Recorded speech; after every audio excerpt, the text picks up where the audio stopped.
And what's going on, guys? This is Kale coming at you with another video. This one is kind of going to be a tie-in with today's blog post and just kind of talking, I guess, about some things. Mainly, I would say probably the biggest thing is the basically revealing of Blue ISO 2 requirements, I guess, for Doom 2, the level cap, G16, and I guess kind of what that means for us as an alliance, and, some of the, maybe, I guess, tips and tricks that I am planning to kind of implement myself, prior, obviously, to getting a little bit more information on how G16 will be attained. Obviously they've already mentioned that it'll tie in primarily with Doom 2, which will certainly make this version of Dark Dimension a little bit unique, as Dark Dimension has never really depended on the Alliance to basically get you into it. It's always been kind of a solo endgame thing, and, while certain Alliance activities have certainly helped get more gear, it's primarily been kind of a solo grind. And with this blog post, they are talking about the primary way to get the G16 pieces is going to be through Doom 2. And kind of talking about that, I guess, how that's going to kind of play out, what we should kind of be working towards as an alliance. So, first and foremost, it's going to mirror the trait requirements as Doom 1. So, when you're looking at your specific lane, depending on where you are, I happen to be on Kale at the moment, so, looking at Kale, I have Tech, followed by Mystic, followed by Mutant, followed by Bio, and then finally finished up with Skill. And that has kind of determined what I've worked on for Kale, and just how I'm, I guess, planning that progression. So, with DD5 being tied into G16, and with G16 seemingly being primarily locked behind Doom 2, as an alliance, I think that should definitely be kind of what we're focusing on. And so I'm going to open up my roster here real quick, and I have actually already done this just kind of as I was planning to basically start working on the Blue ISO requirements for my teams anyway that I have in the Doom raids. So I've actually kind of already added all of them here.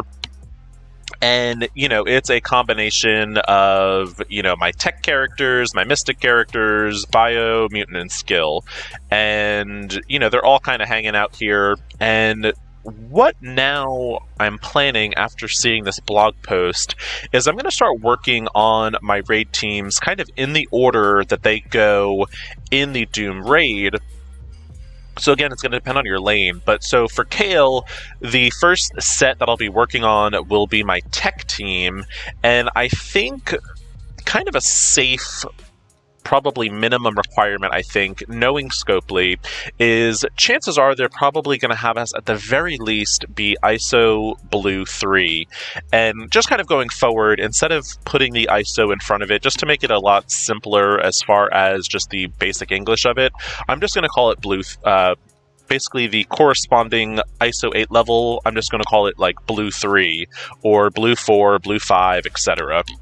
So, what I'm thinking, at the very least, I think Scopely will require at least Blue 3 to start Doom 2. Now, there's also the possibility that it'll actually directly mirror the way the current ISO 8 system works in Doom, being that the first two lanes require ISO green, so it requires green 4 and green 5. Green 4 for the first two sections, and then green 5 for the later 3 sections. So I'm kind of hoping this won't be the case with Blue ISO, but honestly, I wouldn't put it past Scopely. So I think what I'm going to do is I am planning to, I still think first and foremost, getting your arena team to the Blue ISO level that you feel good with is certainly a bigger priority, I think. Just because having a higher arena rank gets you more power cores. Power cores help you to refresh event campaigns daily, obviously. Your campaign energy, rather. But then also when characters like Sharon Carter come around, it gives you the surplus of cores to kind of really go hard and hopefully, unlock a 5-star character essentially for free. So I think Arena should always kind of be the primary goal. Once you have your Arena team going, then I think you can drift down to the raids. And so for actually all 3 accounts, iWatch is the Arena team that I am going hard on.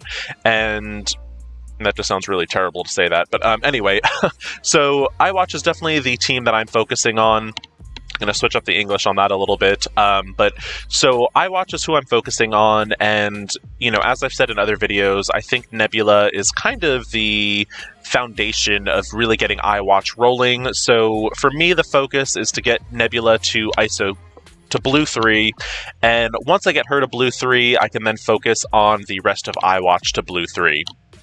And once I have that accomplished, I think I'm then going to go pretty hard focused on my Doom raid teams and getting them to Blue 3.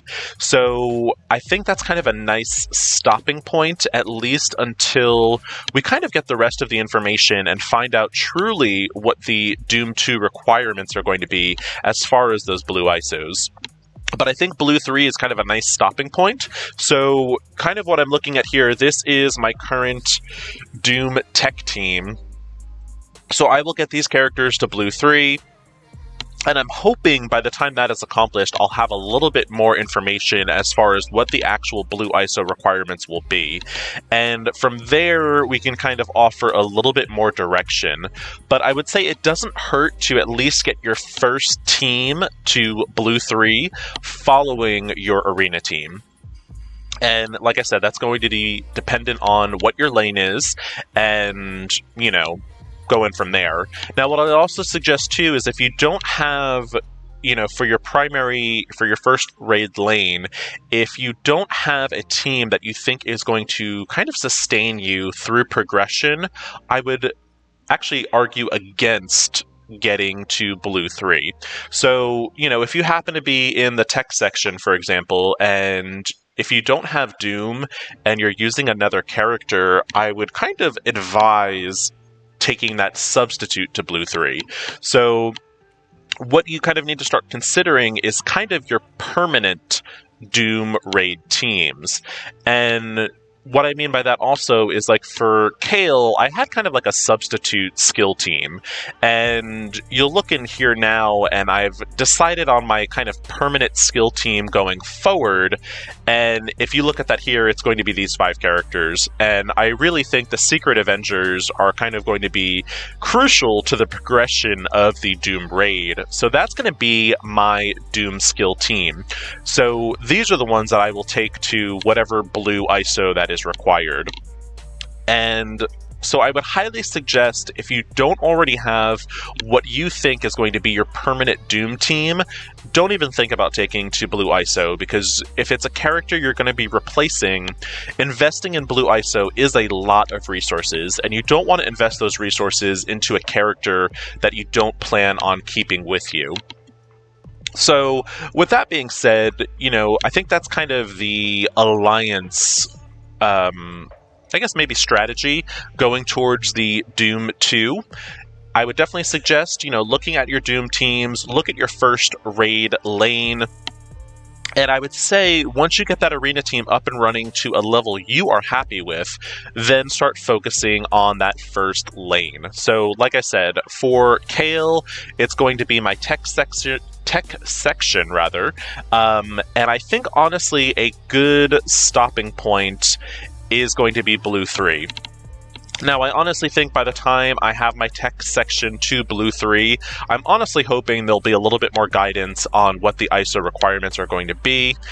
However, we are just about 2 weeks away from switching over to running Doom raids daily and then just use 7 kind of on the weekends. So when that happens, we are going to see a larger influx of the blue ISOs. So it's definitely a good time to kind of start planning out and, really looking at your roster And if you don't utilize the verse battle or the verse battle favorites, I would highly suggest kind of getting into that, because you can see here, this is all of my Doom raid characters. It's all in one place. There's no clutter, and it just makes it really, I think, user friendly to look at. And then, like I said, you can also further break it down into the individual sections. So, you know, we could do tech, we can do mystic.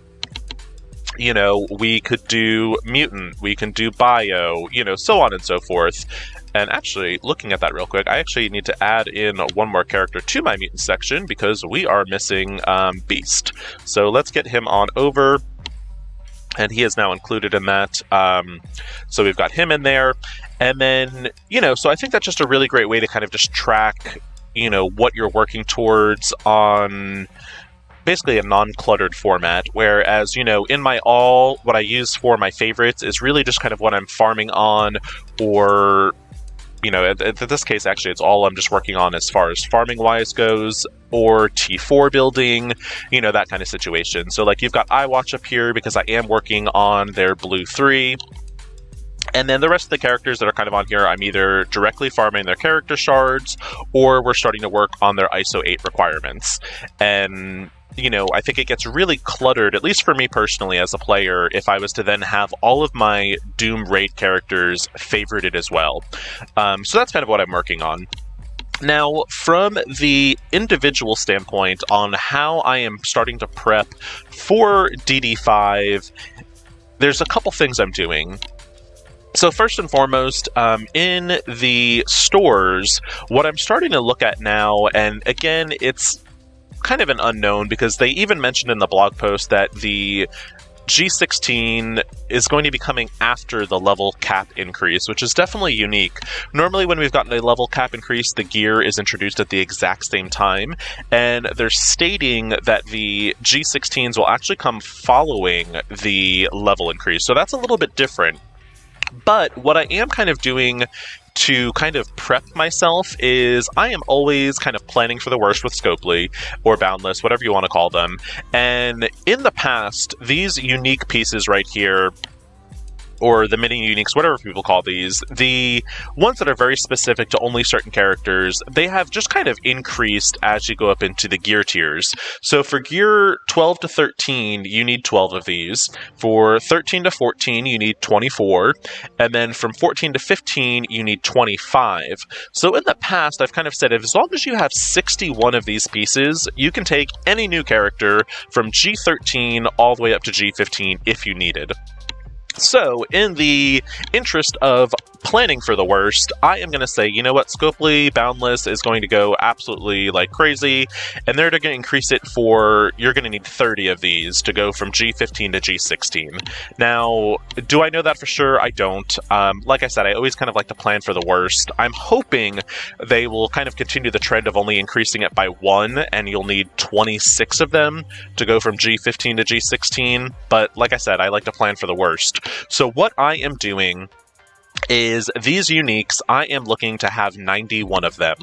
And 91 is just a simple increase of from G15 to G16, from G12 to G15, you need 61 of them. I'm going to just assume that maybe you need 30 of them to go from G15 to G16. So my plan, I'm going to have 91 of these, and that's if any kind of new OP characters come out, or I'll just have a stockpile, because, you know, some of these are required by lots of characters. And, you know, depending on who they share the thing with, some of them are really strong meta characters.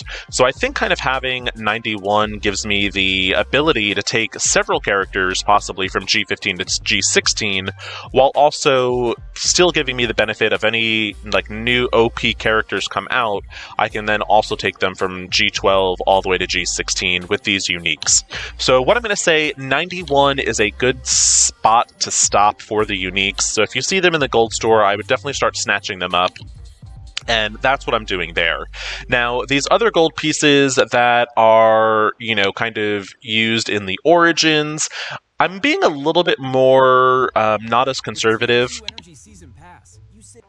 So these ones I'm not going like as conservative, and I think if you have over 200 of these, you should be fine.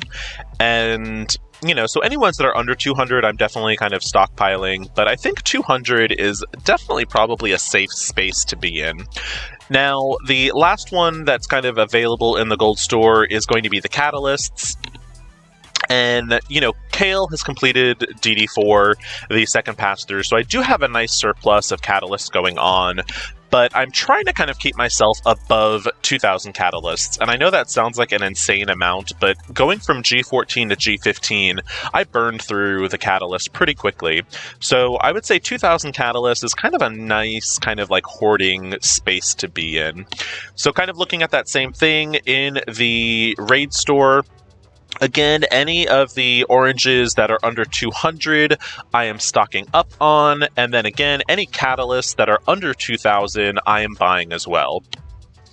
In the arena store, really nothing DD5 related, so we will now go into the next section, which is going to be the war store. Now, they mentioned that Doom 2 is not going to be the only place you can get the G16 pieces, and in the past, they have had the G16, or the G15 in this case, the G14, and the G13 pieces in the war store. So what I would suggest, if you already have all of your characters kind of built up for your first pass through in DD4, to start holding on to your war credits. And this is only going to apply if you have your full team DD4 ready. So for Mini, this is not the case. I am still working towards City and Legendary on Mini. However, on Dracarys and Kale obviously I'm done with DD4, but on Dracarys I am getting ready. I'm in the middle of the Legendary section, so I basically have all the teams done. What I'm going to start doing on Dracarys, primarily, two things actually. I'm going to start saving the war credits as far as I'm not going to be buying gear. There is still characters that I am farming, and I definitely still encourage people to farm those characters. So for Kale, I'm still farming Longshot because I want to get Adam Warlock to 7 stars. I'll be farming Bishop if I ever see him in the war store. I actually don't even know if he's in here yet. I think that actually might be starting tomorrow, if he's not already in. But, so like Bishop, so I am still farming characters. But aside from that on Kale, I'm holding on to these war credits. And my thinking is that they're going to have the G16 pieces in the war store. With that also being said, the secondary thing I'm kind of starting to hoard is going to be these Elite War credits. And typically, when a new version of Dark Dimension is introduced, they introduce a new Orange Gear War Orb. And what I think they'll probably do is they're going to introduce a Teal Gear War Orb. And that'll obviously go into G16. And I would assume it's probably going to be more than this. So, being optimistic, it's probably going to cost at least 1,400 of these Elite War credits. And being a pessimist, I'm going to say maybe at the very most, it goes up to 1,600. But if I have a nice surplus of these Elite War credits, I'm hoping I can be able to open, quite a few of them when G16 comes about. So what I would also say, like I said, if you are done farming gear for your DD4 run, definitely start holding on to these Elite War credits. Start holding on to these War credits a little bit, but again, not at the detriment of your roster. So if there are still characters you need to farm, keep farming them, because that's only going to help you.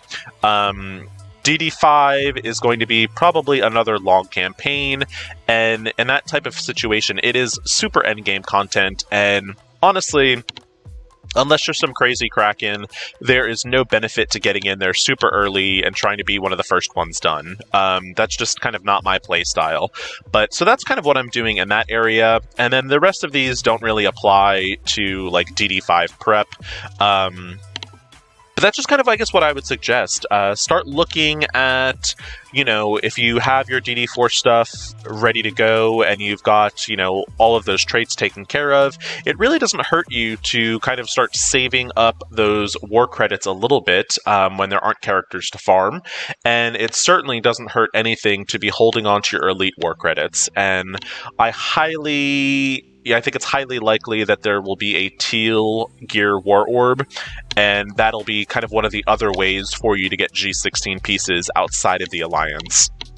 Obviously, this is a very fluid thing, and a lot of this is subject to change based off of what the ISO blue requirements are going to be for the Doom raid, and, you know, we will obviously keep y'all posted, but I definitely think it's a good idea to start kind of planning for Doom 2, and definitely as you are progressing through the blue ISO system and you get your arena team to the blue level you are happy with, I would then say it's definitely worthwhile to at least take your first team to blue 3. So whether it is mutant, tech, bio, skill, mystic, you know, whatever your first actual 2 nodes happen to be. So I would say blue 3 is definitely a nice stopping point, and hopefully by the time we are running the Doom raids on a daily basis, minus the weekends, hopefully we'll have a little bit more information on the actual blue requirements. So hopefully you all found this video helpful. Sorry if this went a little bit long, but definitely curious to hear y'all's thoughts on, you know, DD5, Doom 2, and I guess just the blog post overall. So please certainly like and subscribe if you did find this video helpful. As always, thank you so much for watching. Take it easy and have a good one.